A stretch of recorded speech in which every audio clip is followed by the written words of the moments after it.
the goal of what I'm trying to do here is to actually get you working with Twitter primarily. If we've got enough space, I will try and talk about LinkedIn as well. We're going to go through it a little bit basic. I've just had a conversation with, as it turns out, with some of my students, my old students. And a couple of years back, when I had my first talk with my students, who were the third-year students, I walked into the room and I said, "Okay, guys, who of you've got a Twitter account?" And I was absolutely, completely flabbergasted. Not a single hand went up. Not one hand in that entire group. Now, these were young advertising professionals, the guys that are kind of like leading advertising into the future. I then walked into a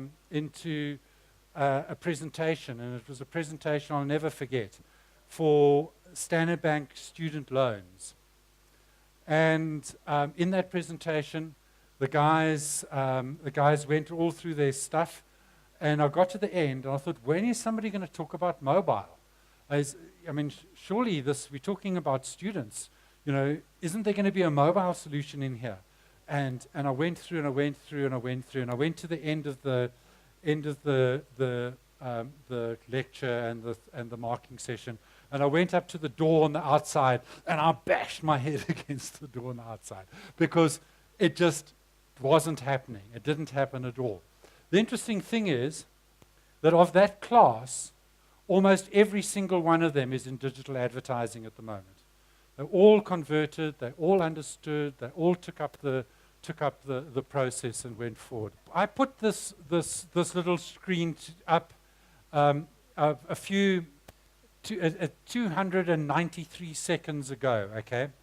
And it's trying to run and to tell you what's happened in those 293 seconds. Just have a look at those numbers to give you an idea of how important this stuff is. 33,000 Twitter accounts have been created. There have been 57,000 LinkedIn searches. Now, how many of you guys have got LinkedIn profiles? If you want to get a job in the future, you better have a LinkedIn profile. It's just a fact, okay? You don't have a LinkedIn profile, you're not going to get found. So much of the job searches, even in South Africa, are happening on LinkedIn. So you've got to have the stuff there. It's really, really important that you have a LinkedIn profile. So the first thing that you do this evening, or the first thing that you do or second thing that you do with your tablet, is you put on your LinkedIn profile and you start working on it and you start getting it going. How many people blog here? Nobody blogs. Blogging is running a personal diary. I sort of like what we used to do in the olden days, write our thoughts down on a piece of paper in a diary, and just keep it forever. And maybe our kids would read it some stage. Blogging is the same thing.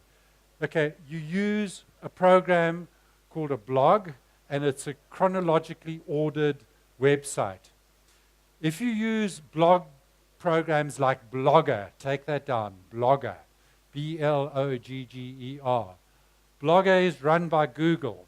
Okay, so they bought Blogger a couple of years ago. And it's actually a really cool platform. It will take you from the time that you open up Blogger until the time that you can start writing your first post, should take you somewhere between 6 and 7 seconds. That's how hard it is to do. Okay? So start sharing your stuff, because when I made that comment earlier about that if you're not on Google, you don't exist, I really mean it. People Google you before you walk into meetings. People look at your LinkedIn profile. People want to know that stuff about you. If you're not there, you don't exist. I mean, I honestly believe that. If I find somebody that I'm going to talk to, especially somebody who's meant to be reasonably serious in business, and I can't find anything he's written, and I can't find anything that he's said, and I can't find a single talk or his profile, sorry for you. I just think that you haven't kind of like got anywhere. That is really important. Look at the rest of those numbers there. As we were talking there, there have been in these now 506 seconds since I started running that, Google has made $800,000 in ad revenue. Okay, that's those little things on the side of your Gmail search. 800,000 rand of ad revenue. That's reasonably sophisticated. I can't even read the number of emails that have been sent. And I've got to the stage anyway that if you send me an email, I tend to read my emails maybe 3 times a week. So if you want to get hold of me, please don't send me an email, because I get like 600 a day. And when it gets to 1,000, I just mark all as read and I move on to the next thing. Because if you're going to send me an email, emails are low priority communication in my life. So please, guys, let's get up onto Twitter. It's like really easy. You click on the Twitter icon and you sign in. You give yourself a username. Try and select a username that's not too long, and mostly try and select a username that's actually got to do with your name, because Twitter is that kind of thing. It's about building a following. It's about building a profile around you. You're trying to get people to follow you. I think, if you're not part of this wave, you need to realize that the wave is moving, and you can't not be part of it. We've just got to get onto it. So has everybody created their Twitter account now? What is social media? Can anybody offer me a definition of what social media is? I actually personally hate the word media because it implies that it's another thing like TV or radio or something like that, whereas in fact it's not. It's something completely different. Can anybody give me an idea of what they might think that, what could we call social media? Okay, guys, give me something on social media. Okay, what happened with technology, or what happened with communication in the beginning is that if we wanted to talk to people, we had 2 options. We had the option of speaking to people one-on-one, and to do that, we did that on face-to-face, so we used things like telephones. So we talked to people one-on-one. Big advantage of that is that when you talk to somebody one-on-one, they can talk back to you, right? If we wanted to talk to a lot of people, what we did is we took the same message and we put it together and we crafted it and made it really, really, really tight, and we gave the same message to everybody. So we put it into a radio program, we put it as an ad, we did it as a press release, we did it as some kind of recorded message, and we gave the whole thing out to everyone. The technologies that enable us to talk one-on-one and for people to feed back at us are not good at us talking to lots of people, and the technologies that allow us to talk to lots of people are not good at letting us get things back to us. What the internet did, or one of the most important things that the internet did, is it sucked in all the different technologies together on one place. The TV moved to the internet. Discussions moved to the internet. Twitter has become the world's breaking news device. All the journalists in the world are on Twitter.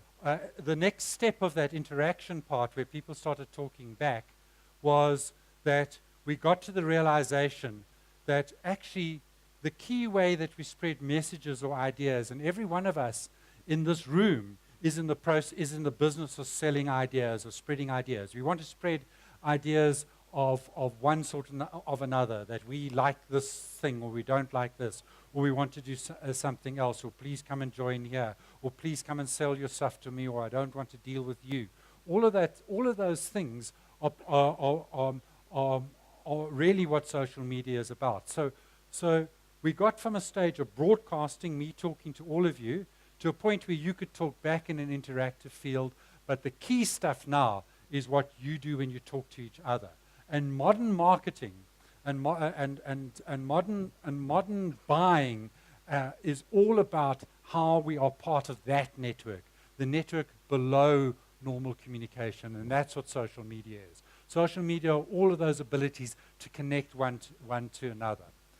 I found in the past that many people who get started with social media feel like this guy. And I used to be a soccer coach, and one little kid who used to sit on the side of the bank while I was teaching these 9-year-olds. I think they were even younger than 9-year-olds, 6-year-olds. I was teaching these 6-year-olds how to play football. And he was sitting there, and he was sitting there and sitting there, and I asked him to come and join. And when he came and joined, he really loved football so much that he turned out to be my best player, and it was just a case of getting him from the bank into the space. Not only did he turn out to be my best player, he actually, a couple of years ago, went on trial and tried out for, okay, it wasn't the toppest English Premier League side, but he tried out for Crystal Palace. So it was just him getting involved into the process that did that. So that's what I want you guys to do. So if we're all on there. So what's the first thing? Twitter is 140 characters, okay? It's an SMS is how long, guys? 160 characters, okay? So they took an SMS and they shortened it in order to give a little bit of space for code that has to run with that SMS, because you can use Twitter on your phone. You can send an SMS to update your profile. So the 140 characters. 140 characters isn't long, but it's a very cool length, because what it does is it forces us, when we are writing tweets, to think very carefully of how we compose them, because you've got to try and get an idea into 140 characters. So you have to start understanding how you need to write it. In fact, when I do strategy consulting with clients, I make them write their company's vision in a tweet. I reckon if you can't write your company's vision and what your company does in a tweet, you haven't thought clearly enough. So you break it down to 140 characters. There's a couple of things that when you put together a tweet that you need to remember, though, is that if your tweet is interesting, somebody might want to retweet it. Okay, I'll talk about retweets now. A retweet is they send it to their friends. But when it goes with your name, your Twitter name in the beginning of it. So you've got to leave space in your tweet for the tweet to go plus your name, because it'll be retweet Walter Pike and the thing that I said. So you actually effectively only have around about 100 to 110 characters in which you should write your tweet. So remember that. First lesson.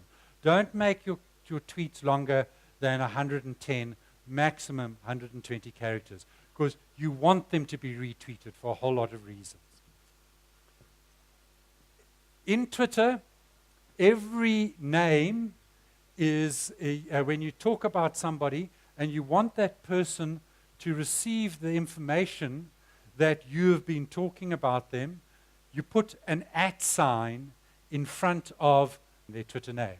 So if you make a tweet and you say @Walter Pike and tweet about something that I'm saying, I will get that tweet in my timeline, whether you follow me or not. I will get the @Walter Pike tweet.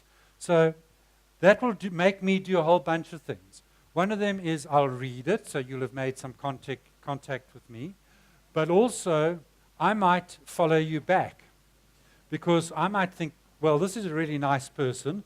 They think that the things that I say are cool, so I'll follow them back. So when you're wanting to build up your Twitter following, the @ sign and @ing people is quite an important part of your strategy. Okay, so you follow people, that you want them to follow you back. So a retweet, at the bottom of each tweet, you get a couple of options. You get the options to star. Okay, so you mark as important a tweet. So you push that little star and you mark it as important. That wasn't important. That starring thing had no value to us at all until very, very recently. And because Twitter are starting to introduce an algorithm which is very, very much like the Facebook algorithm that delivers stuff in your timeline. I imagine everybody's got a Facebook account because that's probably more popular. But you will have noticed that your Facebook account doesn't deliver everybody's updates. I mean, if you've got 2,000, 3,000 friends or whatever that's coming that are part of that, Facebook won't update your each one of those friends' posts onto your timeline. It'll only do the ones that it thinks that you are interested in. So when you start looking at Twitter and you start starring it, the algorithm that Twitter is putting in now will make sure that the things that you star will get priority in your Twitter timeline. So you're going to lose people and get people back. I think it's a terribly bad idea of Twitter's, but because I like the randomness of Twitter, but it is what they're going to do. So that's what the star is. The other option that you've got is to retweet. And retweeting basically takes a post that has been written by somebody else and shares it with your followers. I haven't spoken about followers.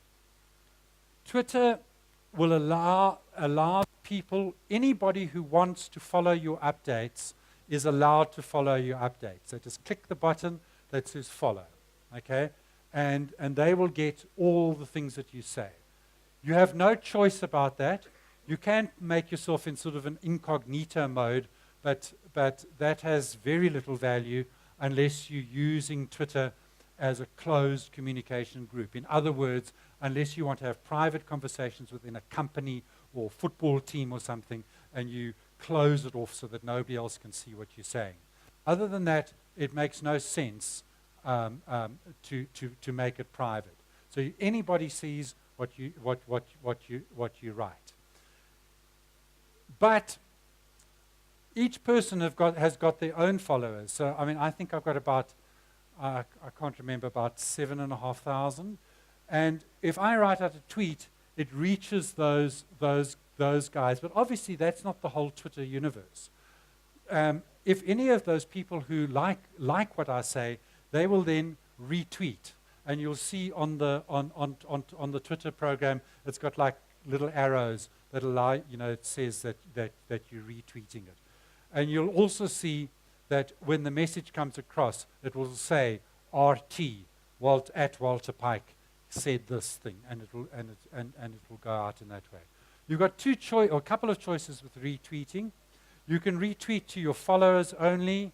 You can edit your retweet. So if somebody has been clever and put together a 90-character retweet or something like that, a tweet, then you've got space to say, yeah, this is a really good idea, or I concur, or look what this dork just wrote, that kind of stuff. So you add value onto that person's tweet, and it goes out. So that's what a retweet is. Is everybody with me so far? DMs, direct messages. It's the same as Facebook, what they call personal messages. A direct message is private. It will only go to the person that you direct it to. And it works exactly the same as the @ thing. It's a bit of code that falls into the front. Whereas @ has no space between the sign, the @ sign, and the person's Twitter handle. In the case of a direct message, there's actually one space. And I don't know why they did that. I think some developer in the beginning got it wrong. But so it goes directly to the person that you're sending it to. The one problem is, to stop spam, they don't allow you to direct message anybody that you haven't got a relationship with. So somebody who's not your friend, you can't direct message them. It'll just come back and say, sorry, XYZ doesn't follow you. The way around that, of course, is to send them an open message at Walter Pike. Please follow me. I want to send you a DM or something like that. And then hopefully they'll follow you and you'll create the connection. Okay, so DMs are private connections. Hashtags.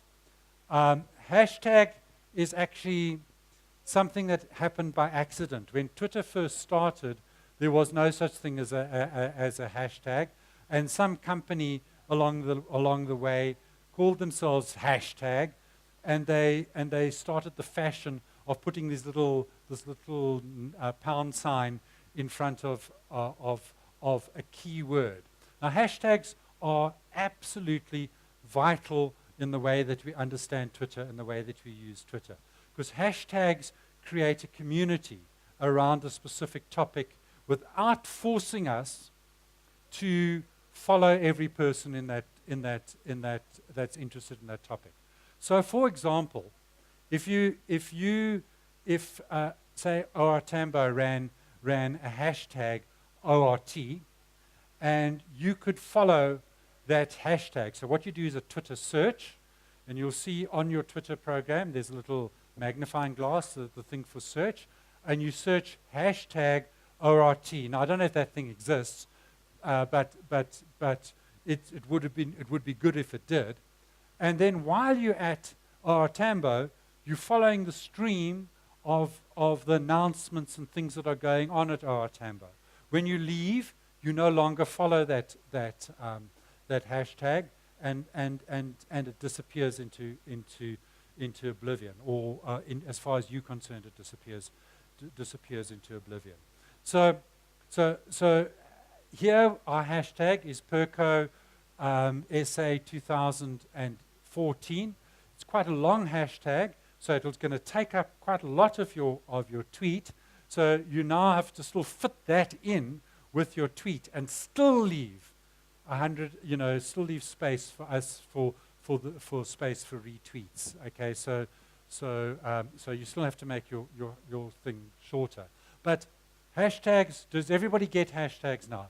There's nothing magical about it, although now Twitter has developed it into their program so that you'll see on most of the Twitter clients, you'll see that there is a that'll come up in blue or another color and in the tweet, and then if you click on that hashtag, you will find the stream for all of those hashtags.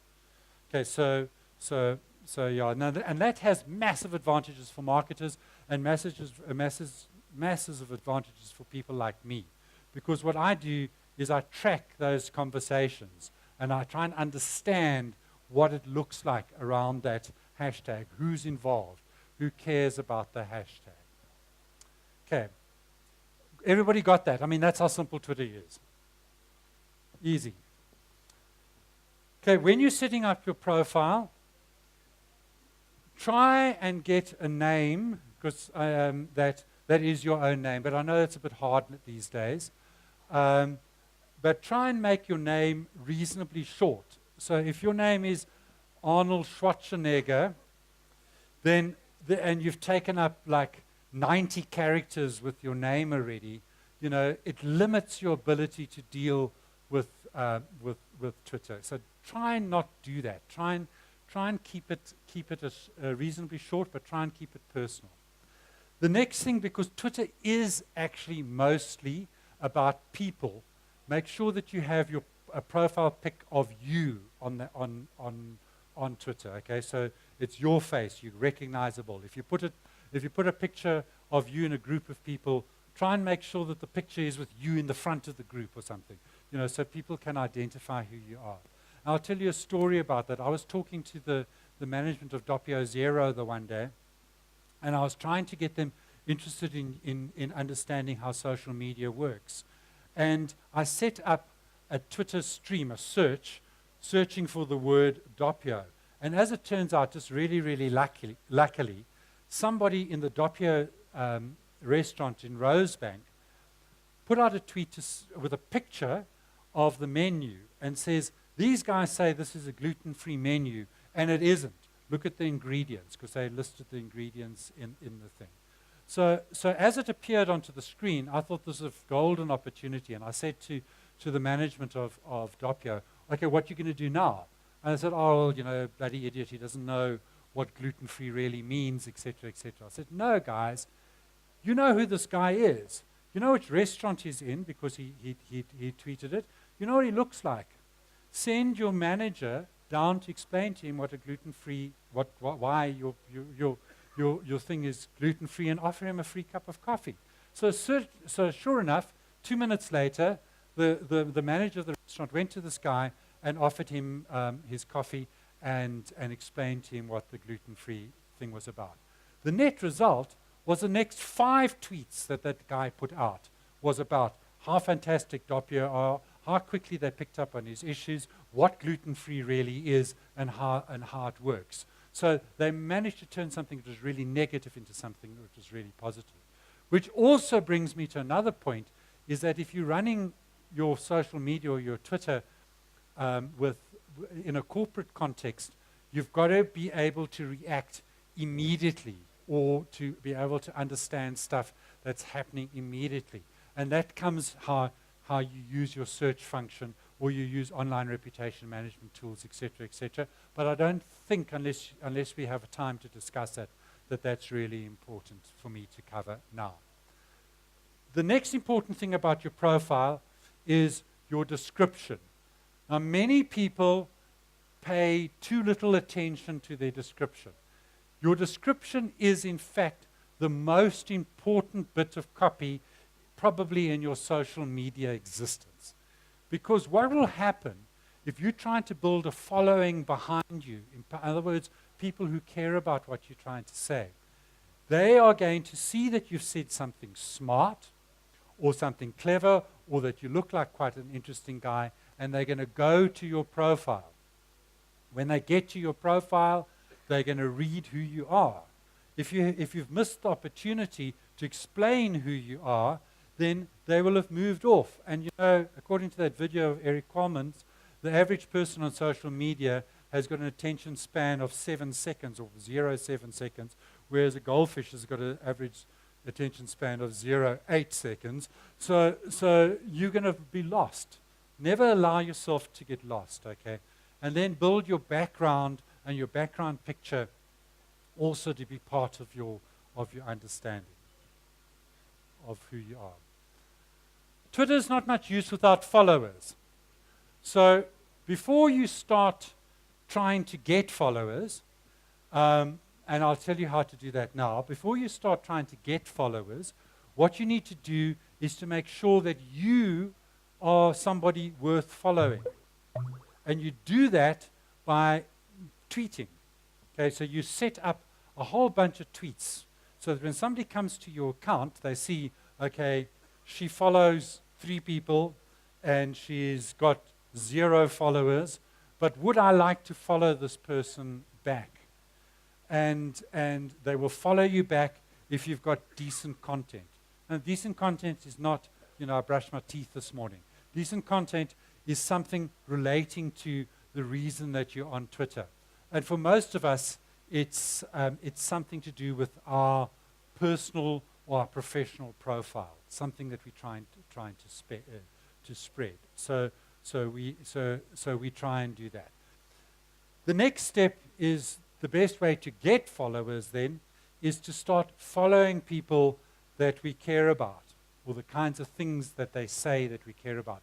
And we pick that up from the blogs that we read, or from searches on keywords that we are interested in. So take, for example, I'm a polo player. So I want to maybe get linked into the polo playing fraternity. So I go and I search for polo. And when I search for polo, I will get a list of profiles. I will then click onto those profiles, and out of those profiles, I will select the people that I want to follow that I think have got something to say.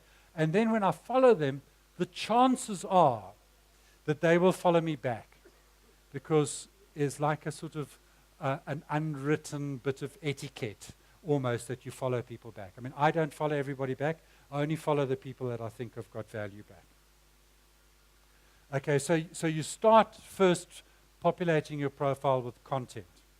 Then don't fall into the trap of thinking that the number of followers that you've got, that the bigger the number, the more important you are in the Twitter sphere, because it's not true. Social media is more about position. And this is very theoretical, so I'm not going to go through it in massive detail.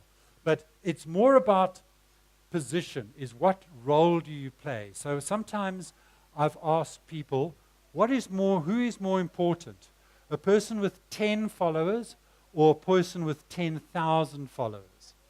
And many of the Twitter influence tools will relate the number of followers to how important you are.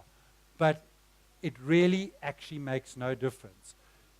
You could be a person with 2 followers, and you could be the link between one of those groups. That picture there, all the little dots that you can't really see are pictures of people, and all the little green lines, which you don't see that clearly either, are the connections between those people.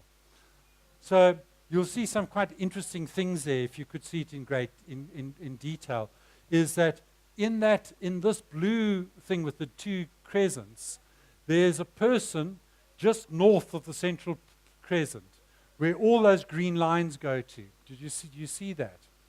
That person is probably the most important person in that graph. Why? Because that person links everybody else together. The linking is more important. It's the ability to take an idea from one group of people and move it to another group of people. This graph is actually, I was doing some work with Tuli Modensela last week, and this actually is a graph that follows the hashtag Modensela. And it's a hashtag of what happened from, I think we ran this on Monday, and this is what happened prior to Monday. That's a picture of how that relationship's going. There's a lot of science behind that. I just want to tell you that, but I don't need to tell you much more detail of that, other than to say that each of those single dots, the ones that aren't in a group, are what we call outliers. Those are people interested in the topic, but not joined into any community. One of your strategies, if you were a corporate trying to do this, trying to link to people, would be to bring those people into your following thing. You would go out and you would find each one of those people and follow them so that they could follow you back, so that you build your community, because they've already proved, because they're following your hashtag, that they're interested in your hashtag. So if you go and recruit them and bring them back into your business, that makes sense. Okay, it's just some basic Twitter etiquette. In general, try and keep your tweets sort of intelligible. I mean, I put out a tweet this morning, if you follow me, which said traffic. Grrr. Okay, so it was, I left home at around about 6 o'clock, and I was in bumper to bumper traffic coming here. And so I suppose that is intelligible, but that's like a one-word tweet. Make it into a short bite. Try and listen to what your friends are saying, and especially if you don't have thousands and thousands of people that you're watching. Just keep on the Twitter stream come past you, and engage with things that you make sense. Retweet the things that you think are nice. Get involved in conversations, etc., etc. Maybe even get involved. One of the things that we use hashtags for is to create like ad hoc communities. So I might want to be running a discussion about some topic or other. So I'll say, okay, guys, between 8 and 9 on Monday night, follow the hashtag Walter's stuff, and then I'll put out some questions and we'll get involved in a debate around Walter's stuff. So just try and be sort of involved in that. Respond to Twitter friends if you can. Add value to their conversation, because that's one of the reasons that people are there. They're trying to share your stuff, and you want to share with them. Try and update your status at least once a day. It actually really takes no time at all. 140 characters. I mean, there's a million things you can say. Gee whiskers, what a beautiful sunrise. Or you don't want to do too many of those, but you can find somebody else's tweet and add to that. Or I just heard in the news that there was a terrible accident. I think this is terrible. Or don't you think that Julius had a fantastic day in Parliament? Or whatever you feel like saying. Okay, fill in your profile. I've already told you. Use your own picture as avatar. I already told you. Whenever you're referencing another Twitter user, use his name with the @sign. I've already told you that. And use hashtags to keep context. And I've already told you that. And the final thing are lists. You have an ability on Twitter to create lists of people and topics that you wish to follow. So when you get onto your Twitter profile, under your settings, it will say lists. When you get onto that lists tag, start putting together people into groups that cover topics that you're interested in. So you might have a list of Blue Bull rugby players if you're interested in Blue Bulls rugby. So put down Blue Bulls rugby and you get a hold of Blue Bulls supporters, or Gunners supporters, because I'm a Gunners supporter. And put down that, or put down journalists, or tech journalists, or suppliers, or whatever area, photography or whatever, and create your list. It's pretty self-explanatory how you do it.